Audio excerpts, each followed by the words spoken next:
I think Eddie does have a future at Arsenal. Do you think we should fight to get a contract? I think when you look at the Aubameyang contract situation a few years ago, and there was all this signed a thing, yeah. Everyone is very much into, you've got to sign him. But you had a player there that is at the top of his game, and he's only going one way.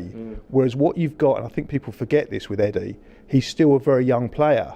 His touch was spectacular. It was the one where he brought it down, and that was as good as any touch I've ever seen. If he'd scored that goal, that could have been one of the goals of the century. Yeah, and I must say, he said sign nothing, but sign the thing, same thing with the Aubameyang thing. I had to, And look, if we do sign him up again, he's going to cost us a lot less than Aubameyang has.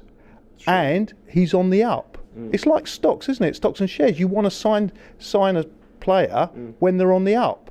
And I think he really is. With the reality now, with his contract running down, if we sell him in January, and I know Turk said it would be nice to get 10 million for him, I don't think we'd get anything like that, not because he's not worth it, but because of the contract situation. He's got 6 months to go till he's out of contract. So we're not going to get that much for him. And for me, he's a player that is worth keeping, especially if, look, even if he's not going to be Arsenal long term, if you sign him again and you give him a run of games, and if he's scoring, why don't you give him a run of games? And then his stock goes up and you can sell him for more than 10 million, 10, 20 million, if that's what you want to do. Okay. But I think he's got the potential to be an Arsenal forward.